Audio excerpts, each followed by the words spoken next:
Morning everyone and welcome to the latest edition of On The Whistle, where we're going to chat through Sunderland 2, Blackburn Rovers 2. As ever, we're going to answer some of your questions and discuss some of your comments and thoughts on the game. A little bit of housekeeping first up. You may or may not have noticed that I did a bit of a bonus video yesterday. I published it pretty much straight after the final whistle from the press box in Ewood Park. Something I wanted to do for those of you who might want a little bit of instant reaction on a Saturday night. I'd just give a mini report from the game, and in the style of the old Saturday Night Football pink newspapers, hand out my 3 gold stars to the Sunderland players who I think performed best. So as ever, have a look, let us know if you like it. I'll keep doing it. If you don't like it, let me know and we'll get rid of it. It won't change on the whistle. We'll keep doing that on a Sunday morning when I've got a bit more time at home to give you questions the full time they deserve.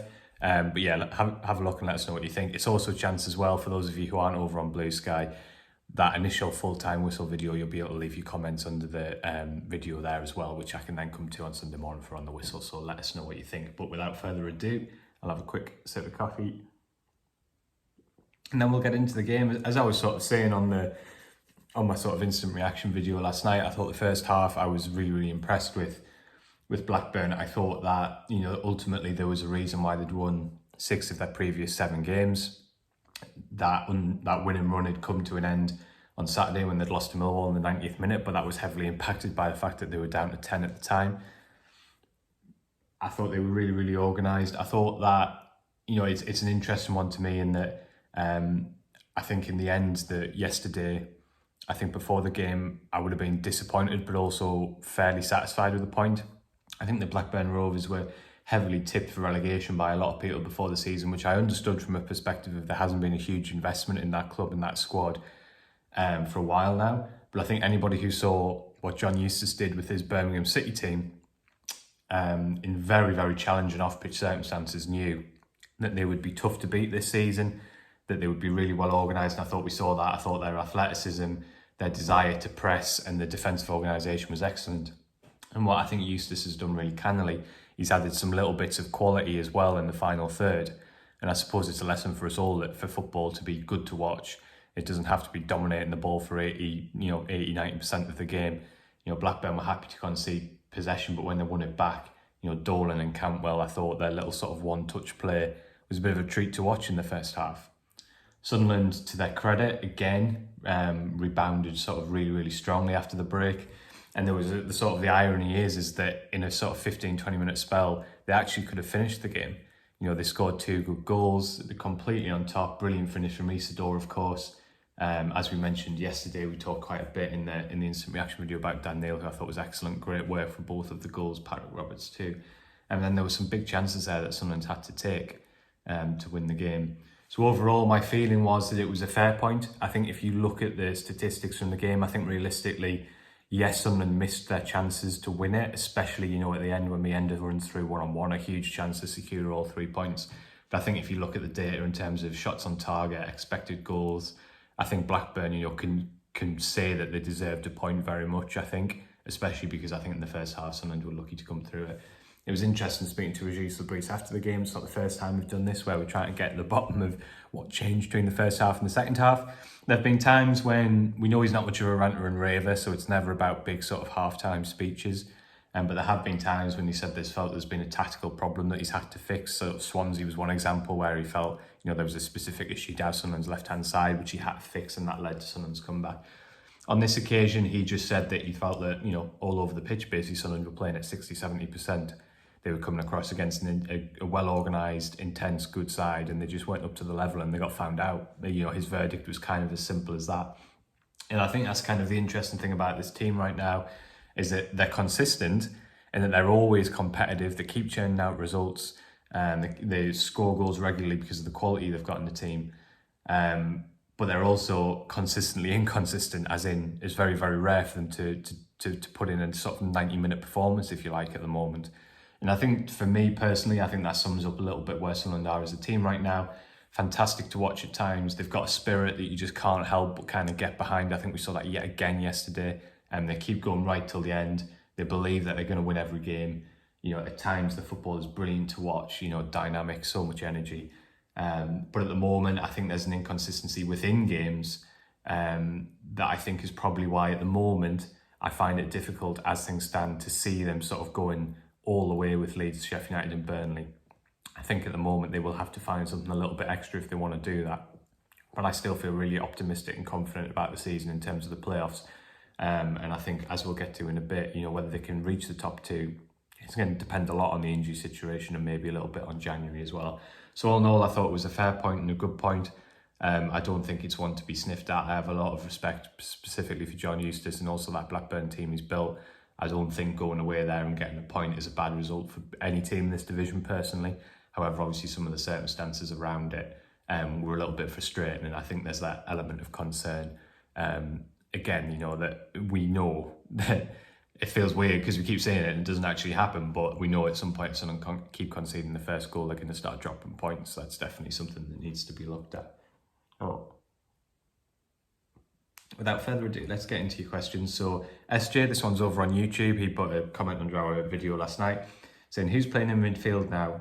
Potentially no Rigg and no one to replace him. So I thought I'd start with this one. So obviously one of the big concerns, well, arguably the biggest concern from yesterday's game really was with just a few minutes to go, Chris Rigg went down. The instant was off the ball. There wasn't really anyone around him. It was in a lot of pain. You could tell he was in a lot of discomfort when he was being treated by the physios. Didn't make any attempt to return to the pitch. As soon as he'd been treated and stood up, he went straight down the tunnel. And Aushish came on a minute or two later. Sunderland briefly played with 10 men. Now, I asked Labrise about this after the game, and at that point, he didn't have a diagnosis. That was something that would happen this morning. The club would find out.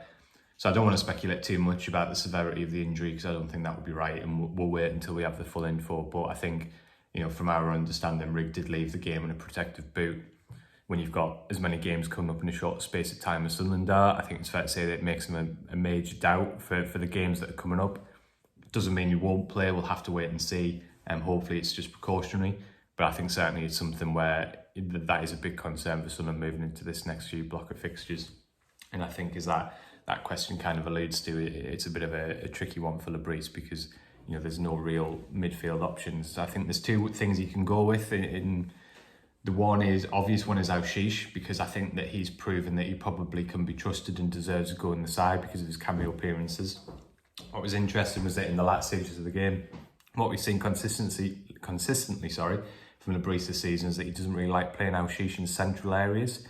The exact reason for that, we're not quite sure. I think it's fair to say that while he thinks Aushish is a real talent who can change the game, can do something special, create something out of nothing, I think there seems to be a feeling that he's can also disrupt the shape and the structure of the team because he's a little bit of a maverick in the way he plays, which I think is why Labrise has always preferred to play him out wide.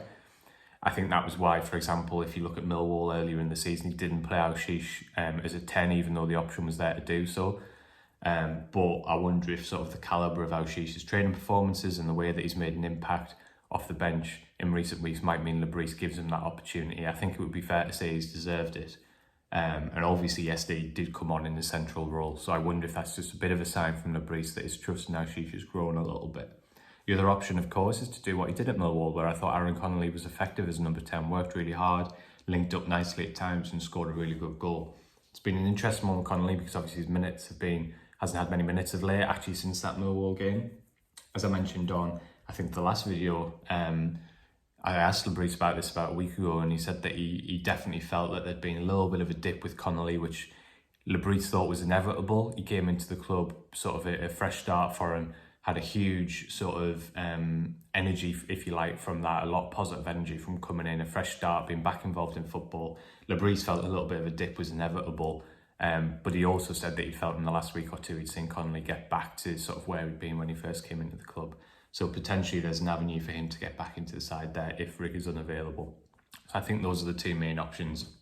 I think sitting here right now, I wonder if he might go with Connolly, just because of that sort of championship experience, also because he did the role well at Millwall, but I think potentially Aushish deserves an opportunity as well. So let's have a look at the sort of big topic that pretty much everyone was asking about. Let me just have a little bit of a sip of coffee before we go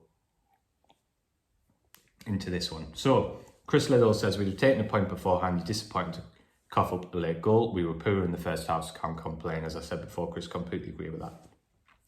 What is slightly worrying is that a combination of poor starts and RLB's reluctance to freshen things up with subs may cost us points. Michael says, is Rigg going to start using his bench? I understand that players like Alexic may not be quite ready to play tough minutes away from home, but surely fresh legs is better than tired ones, especially when opposing teams have made changes themselves. Davey says, a lack of trust in the bench is costing us now. 2-1 up away from home with players tiring, and the only change we make is enforced through Rigg's injury. Surely Connolly, Poveda, Elise and Aushish, to name a few, would have been able to make a meaningful contribution to help us see the win out.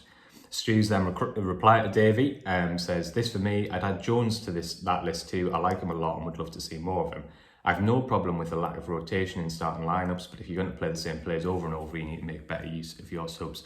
Yeah, Stu, it's a good point. I should have added Harrison Jones to that early list. Of course, he's been one of the best players in the under-21s for the last sort of 12 months or so. He's a central midfielder, definitely an option.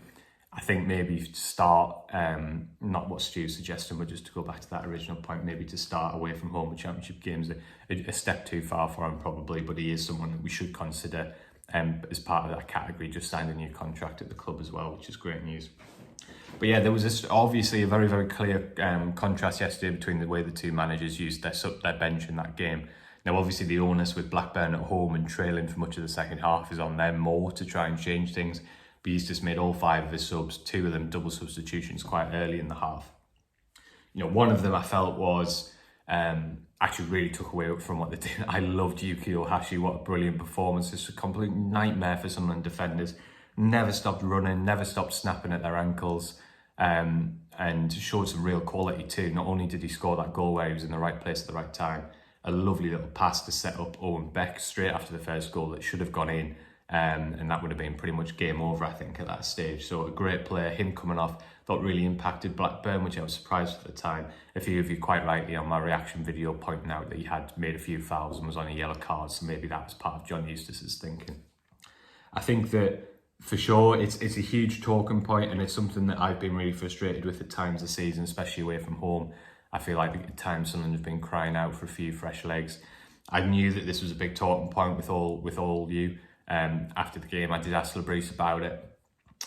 His view was basically that the game had become so open that he felt it was going to be, and become so open and so quick that he felt it was going to be really difficult for the players he had to come on to get up to the rhythm of it, basically, and to make an impact. And I think if you look at the options he has on the bench, obviously Elise, I think, is definitely a defensive option who you know can trust to bring on, but he didn't want to seem to disrupt his defence in that kind of game. And I think he maybe felt the players such as Alexic, Poveda, who's obviously not had many minutes recently, I think he felt that the kind of, if he used the word, instability of the game would have made it difficult for them to get up to speed. And the other point he made, which I think is probably a more pertinent point from his perspective, is that he feels that his strategy generally over the season has worked quite well, and that you shouldn't just go back after one game where Sunderland have conceded late and, as he would say, rewrite the story and say it's because of a lack of subs. And I would say that at times I've been sat in there crying out for loads of subs. For example, at Swansea, I thought he should have made subs at half time. In the end, he was completely vindicated and not making any substitutions. Him almost holding his nerve and trusting in the game plan, and with a few tweaks, it really paid off. So I think we should acknowledge that there are times where it has worked. I do have concerns. There are definite games where I think Sunderland have lacked some fresh legs. I thought maybe last night would have been a good opportunity to put Poveda on in an open game where there would have been space for him. But I think my main concern really is just in fatigue. I think Sunderland are using the same sort of 12 or 13 players at the moment every single game, and their workload for me is potentially just going to be too much, especially through this festive schedule. So that's my biggest sort of concern. I don't necessarily think the lack of subs is the reason that Sunderland drew yesterday. They did create chances after their second goal. They could have put the game to bed. And in terms of the goal they conceded, it's a ball into the box that, yes, Sunderland can defend it better, but that can happen in the Championship late in games. It falls kindly for Harry Leonard. I'm not sure that's the specific reason they lost. They drew this game personally, although I would have liked to have seen more subs. As I said, I thought it would have been a good opportunity for Poveda. My bigger concern is, you've got another game on Sunday now with potentially Rigg injured, another game against Sheffield United just a couple of days after that. I do worry about the fatigue in the squad and the workload that's being put on some of these players. for me, it has to be a factor. We're talking about this inconsistency within games.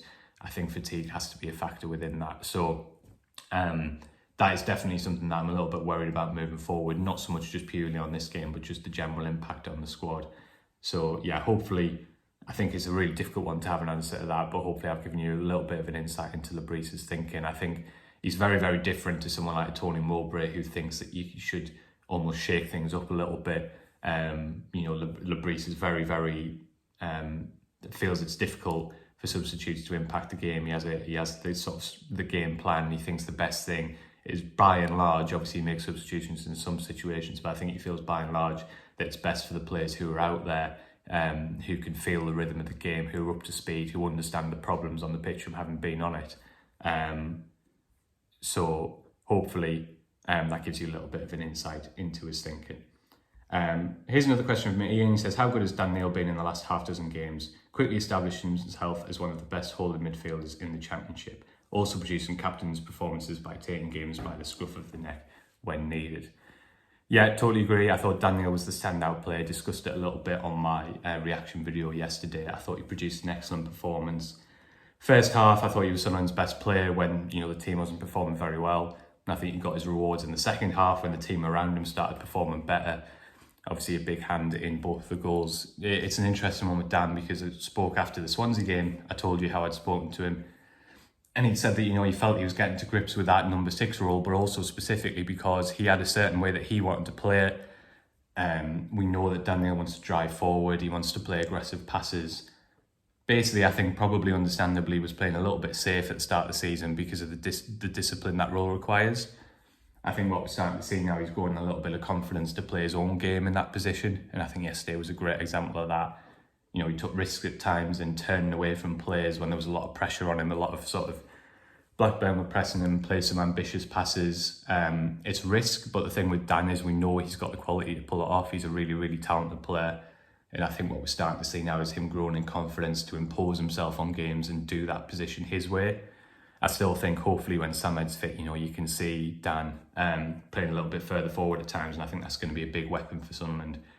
But I think we're seeing him growing in stature in that position and start to play it his way rather than maybe the way that traditionally we would expect to hold a midfielder to play. So I agree, and I think you're right to point that out. And I think that's a big positive from yesterday. Again, was a continuation of his good form. And I just wanted to finish with a couple of points that I thought were good on Blue Sky. Richie Blackburn says, is January now more important than ever with Chris Rigg's injury and the glaring lack of depth in the squad at the minute? Yeah, as you say, Richie, don't quite know. Hopefully Rigg's injury is not too serious. And Codders 73 says they're by and large young lads. They will tire as well as blowing hot and cold in the game. What do you expect? The bench is untested / rusty. Definitely a factor in why Labrisse isn't making too many subs. There's just a huge gap in terms of Championship experience and minutes between the starting 11 and the bench. I suppose Codders, the point is a little bit, isn't it? Is it the chicken and the egg? Do you need to give them experience and minutes by putting them on and taking that gamble? I think that's the really difficult one to get to the bottom of at the moment, but you're absolutely right in your point. Harry finished it is saying, a couple of Metham-style signings will do wonders for the second half of the season. I totally agree with that, and I actually spoke with Labrisse about that at his pre-match press conference on Christmas Eve, where I said, because he's been talking a lot about how it's quality over quantity for Sunderland, and I kind of said, is Mepham the kind of player you're looking to target? Not necessarily just a Premier League loan, but is that the kind of model, someone who should be able to impact the team from day one because of the experience they've got at this level and the experience they've got in the game? And he agreed. He said that was definitely the kind of player they would target. Listen, we know with Sunderland, if there's a young player out there they've been tracking who becomes available, they'll do it. Last year was a classic example where none of us went into January thinking a left winger was the priority, but Romain Mundle was a player they tried to sign in the summer. He'd gone to Belgium instead. Unexpectedly became available. They liked him. They had the finances there, so they signed him. And that turned out to be a great signing in the long run. So they might do something like that, of course, but I think there's definitely a shift in this window where the priority is to try and sign one or two proven operators who can impact the team now. And I totally agree with that. I think yesterday was a great example where a bit more proven quality would have been absolutely key. I think January is going to be a really important window. Equally important, of course, is going to be getting Alan Brown back, Romain Mundle back, Dan Ballard back. Hopefully Salih Abdul Samed coming into the team. I think that's obviously going to be massive, but yeah, it's going to be a really important month. I think, as I said, at the moment, we shouldn't put any sort of limits on this team. I think they've got everything to go and be a fantastic team who can compete for the top two. But I think at the moment they need a little bit more, and January's going to be really important. So there we go. I've managed to speak for 20 minutes again somehow, but hopefully you enjoyed that discussion about Sunderland 2, Blackburn Rovers 2. Thanks as ever for watching, and we'll be back after the Stoke game.